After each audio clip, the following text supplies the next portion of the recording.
Rain, sleet, cold, part of that competitive spirit that lets people trained by some of the legends like Landry and Vince Lombardi. Hello, welcome to Show 3, Leadership Skills in Customer-Focused Dealerships.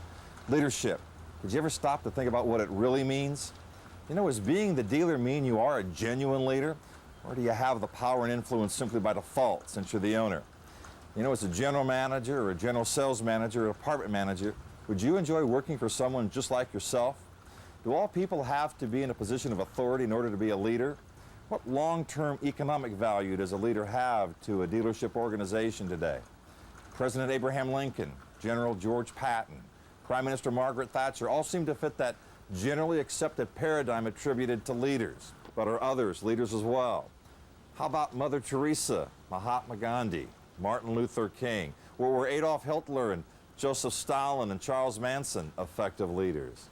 Well, by now your management staff should have had an opportunity to complete the team survey I suggested at the conclusion of the last show. What did it tell you about your team?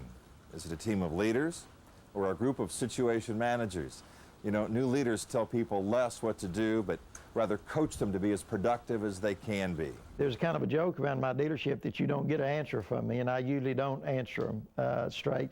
Usually what I'll do is ask them questions. When they ask me a question, I'll ask them enough questions that when they get those answers, they've got the answer to the question they want. And I think it's a good way to train instead of just saying do it this way or do it that way. And so I ask for that pertinent information, and they can make up their own mind. Mr. Wood lets us make our own solutions to problems. He'll ask for input, and you may ask him for some help, but he'll let you work out your own problems and then stand behind your whatever solution you come up with. James is a very unique individual. If he makes you feel comfortable when you talk to him, whether you're a porter in the lot, whether you're a manager, whether you're just a customer, you feel very comfortable with him sitting in his office or out on the service drive or wherever you may be. James can lead you into talking to him in a sense that he'll get everything he wants out of you and knowledge-wise, and come back and just, you know, meet your need, whatever it is.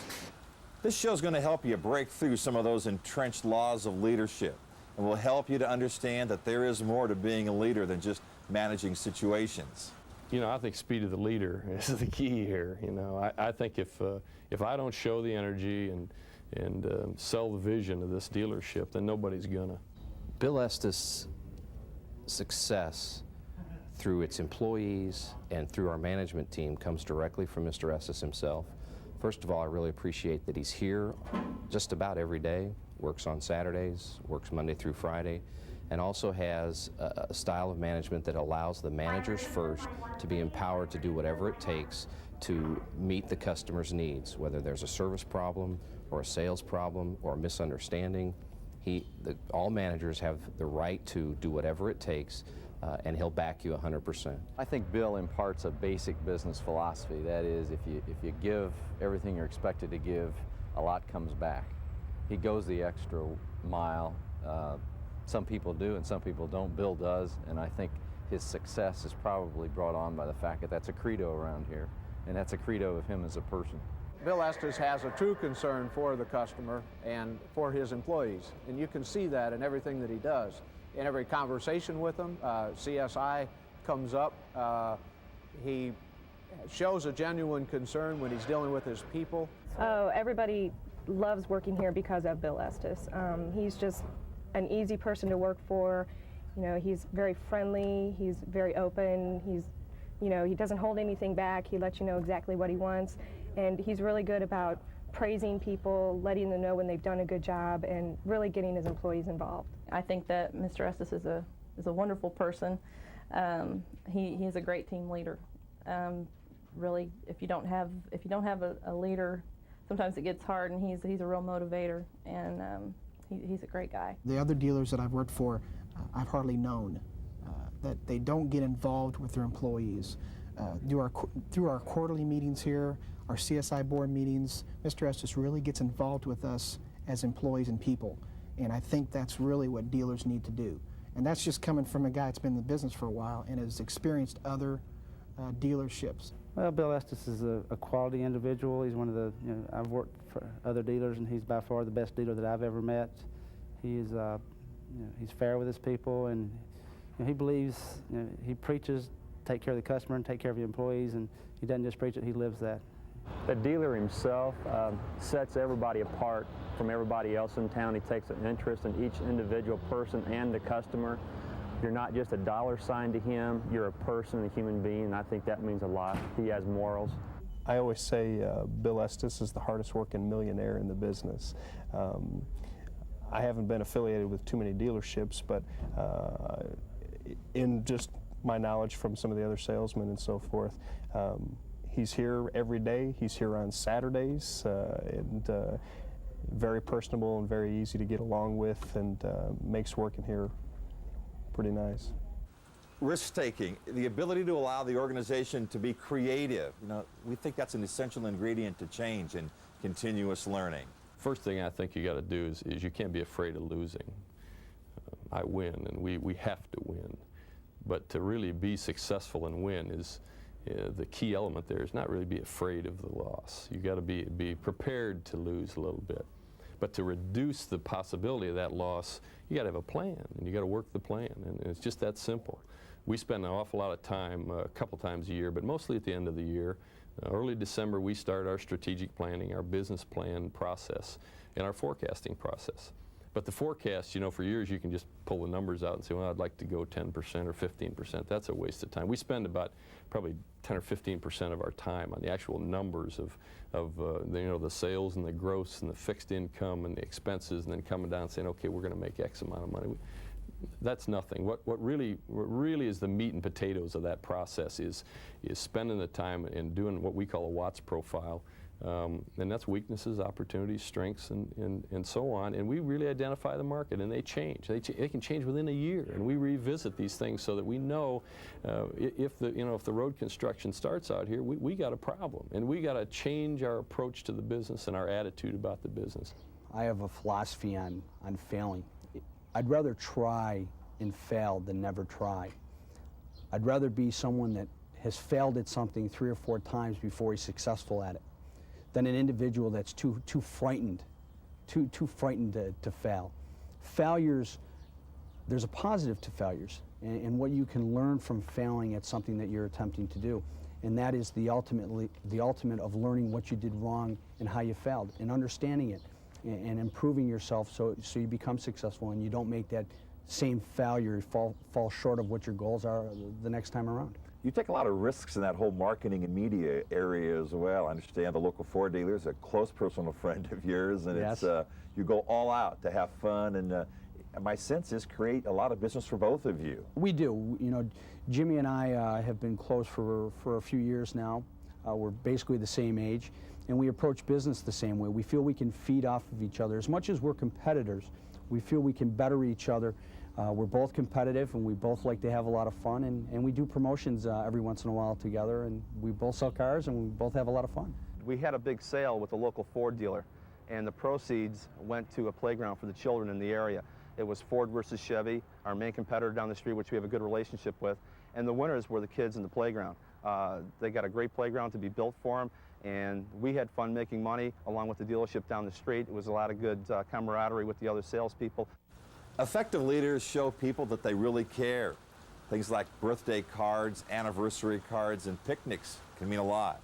We do a picnic in the summertime, and I think a lot of people in our business do. You do birthday things cards like that. to your employees. We give everybody a birthday card. I give it to them personally, and I give the anniversary card to them personally, because I think that's important, that they know that I know how long they've been here, and that I know when their birthday is. I mean, birthdays are important to people. They're important to you, they're important to me, and I think people enjoy the fact that that everybody knows about that. So we try to do that. We do picnic, we do a Christmas party, but again, those things are good because they're organized by the people that are part of the organization. It's not something that we write a check to somebody. It's a customer that caters the party, and so it's really a family type of thing. Everybody here's family. Bill throws a lot of different functions a year, and a lot of them are right here in the showroom. He'll clear out all the cars, and he'll have a DJ and catering food, and everyone brings their families, and it's a lot of fun. He does things like that about 2-3 times a year. Just 5 days ago was my first year to date, and Bill gave me an anniversary letter with some words of encouragement, just saying, I like what I see, continue, you've got a great future here, I hope you feel the same way. Well, our employees are more than employees, they're my friends. And we work very hard together, we do a good job together, and when we win together, and when we lose together. So we are a very tight-knit group. You have a special compassion for your people, don't you? Yes, I do, and I think they do for me. We're a team together. It's more of a family, and I gotta tell you, right down to the owner. He walks down to the service bay in the morning, into the wash rack, and everybody, hi Harry, hi Joe, hi Frank, and if that person has an individual personal problem, they're not afraid to talk to the manager, they're not afraid to talk to the owner. It's a one-on-one friendship type situation. Let's take, for example, a program. We will run a promotion, and at the end of the promotion, we will hit our objective. It's not uncommon for us to see a letter stating to the whole entire staff that we as a staff achieved our goal, and thank you, and I appreciate it, and we can't do it without you. In the service business, the most important asset that we have is our people. They're impossible to replace, at least good ones, and our whole team is the most special asset that we have. Yes, it's a wonderful place to work. Of course, you, as anyone that works can attest, you spend more time, almost more time with the people you work with than your own family at your house. And this is a wonderful family to be with. I think maybe the employees are proud of the dealership. I think people have pride in what they do here, and they're happy. Everyone cares about how you're doing, and if you have a problem, they're always willing to help you. Even John Bergstrom will walk through the shop at probably the least time that you'd like to be here. Christmas Eve, for instance, he's always right there with you, and he's there when you get here, and he's there when you go home. Hi, Judy. Mary. I don't need that ride after all. Uh-oh. What's the problem? No problem. I bought my new car. Oh, the people were wonderful, and they made it so easy there was no need to look anywhere else. What's your dealer's name? The Nickelsen Group can help take you from where you are to where you want to be. For more information, call us at 1-800-451-1441. In common amongst great leaders and dealers is finding less fault, more finding positive things about people in the organization. We're all equally important to the success of the dealership, and I can't stress that enough. Everybody is an important part of what we do here, and that includes the young fellows and the young gals that pull the cars up for the customer. That's all an important part of what we do. So I would like to think that our success is derived from the fact that we're all an equally important part of the same team, and there isn't any one ingredient or one person that's more important than the other. Bill's loyal to his employees, and I think most of the employees are loyal to Bill. He lets everyone have a decision in what goes on here. He treats everyone equal. He's always had an open door policy. If you got a problem, you can go right into his office. It's taken care of right away. Bill is, as far as an owner, he doesn't try and separate himself like that. So he's more along the lines of just caring about his salespeople and just the people that work for him in general. He's a type of an owner that's going to stand behind you. And it's just, he gives you a feeling of that you're cared about or that you're important. I grabbed behind your desk on the wall saying, if I could read it, that your dad said that leadership is born largely of confidence and commitment. It's the courage to buck the trend, the vision to try something better, and the enthusiasm to face tough challenges, and the persistence to stay out of step when everyone else is marching to the wrong tune. Pete Estes. Well, parents are supposed to impart values to us, and I think that embodies a lot of his values. I think he said, if you have a belief, if you have a feeling, stand up for it, represent it, live it, and that's what we try to do. We try to do that here at Bill Estes Chevrolet every day, and Sometimes, you know, somebody told me just recently, if you're not considered a little bit weird by your peers, you're not on the front edge of this deal. And I think that's what he's saying. Maybe years ago, and the perspective changes, but we got to be out front and doing things differently, and we got to stand up for those beliefs. And if we don't, you know, we're not really fulfilled. And maybe that's most important in this whole thing we're going through here in life. Getting people to work as a team, as the great coaches have out on these football fields, isn't an accident. It takes a lot of skill and pay plans to support them. The bonus plan is based on how the store does, not how the individual salesperson does. And what happens is, let's say a salesperson has a customer come in who needs some help, and that particular salesperson isn't there. Well, anybody else can help that customer. It's important to the sales force that the store does well, because when the store does well, they get their bonus. People tell me, Dwayne, in dealing with you, that you're a little bit like the Marv Levy. What's that mean? Well, I run the store very similar to running a football team. We have a game plan. We set that game plan. I put the game plan together with my management staff. I put it together with input from my salespeople and my support people.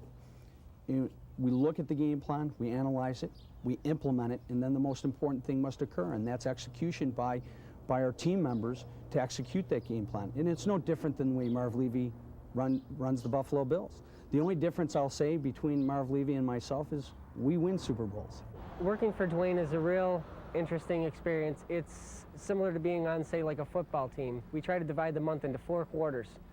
First quarter's like the first week, things are a little bit slow. Things seem to pick up by the middle of the month, and by the end of the month, things are really cranking, just like it is in sports. Dwayne's real good when he makes a decision. It's a total team participation. He has service, he has sales, he'll get everybody together, is continuously asking for input, and is open to all kinds of ideas. And he's, you know, I truly believe that behind every successful business is a team. You know, the old paradigm of leaders and managers spending time in their offices is going away.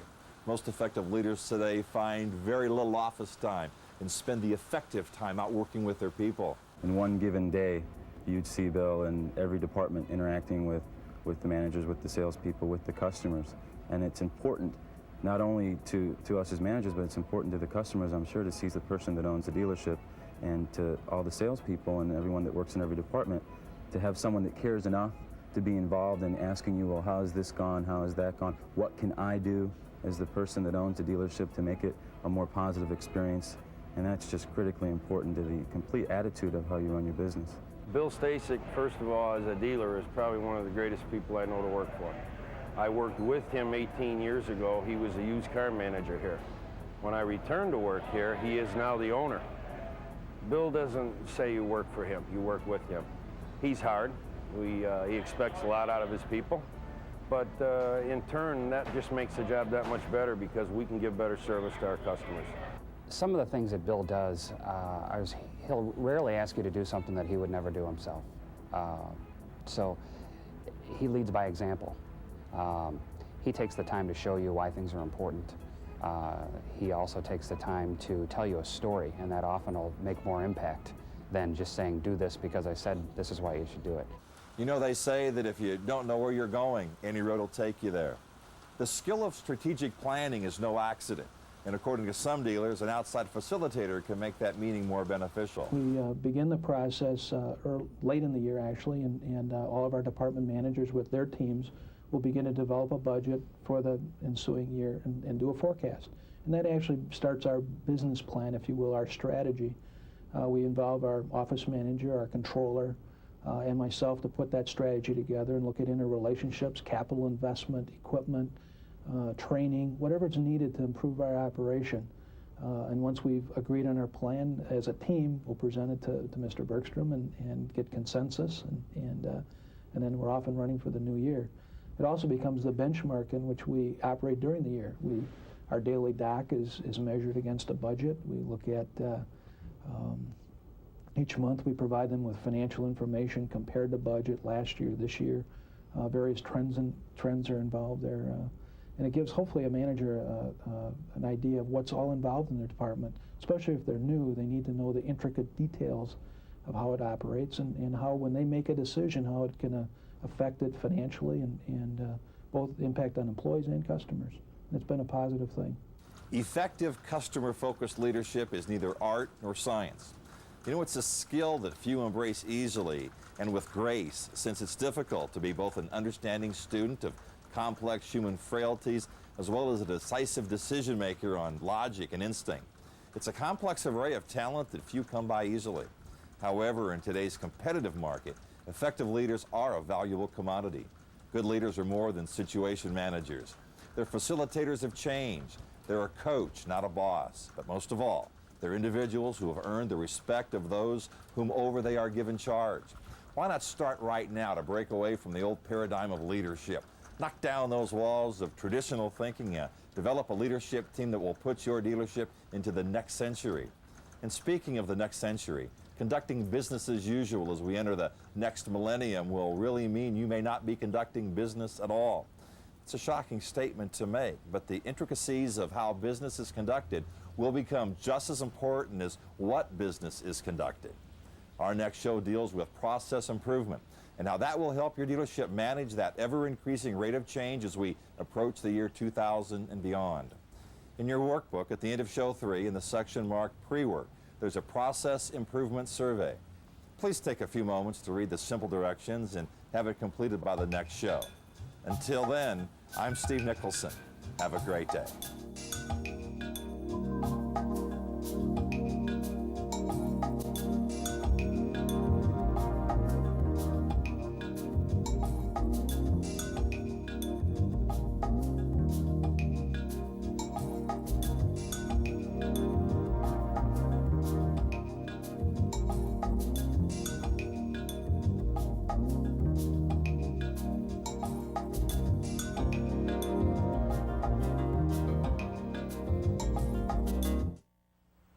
How do I suggest this?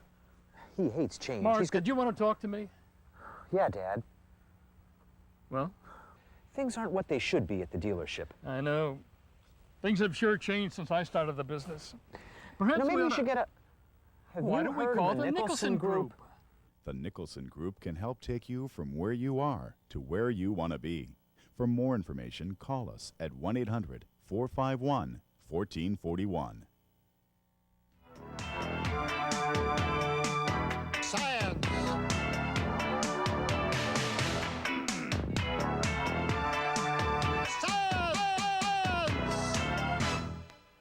A form of car reluctance that some of us have is called doomsaying.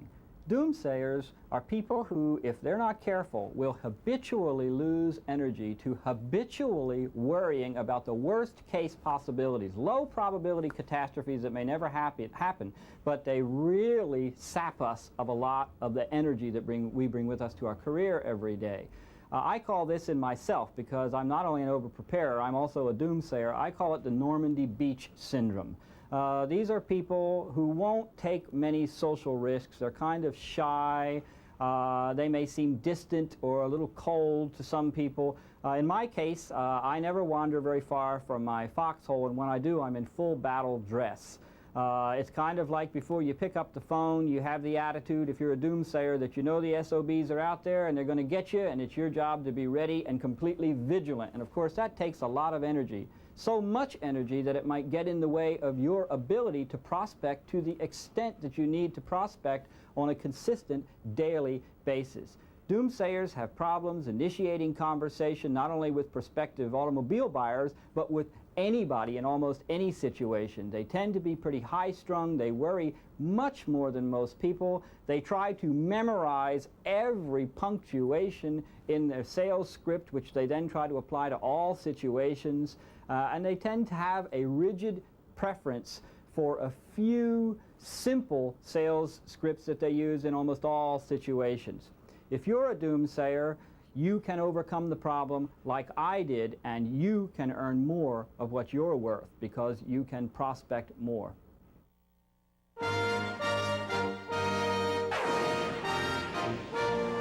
You're watching the Automotive Satellite Television Network.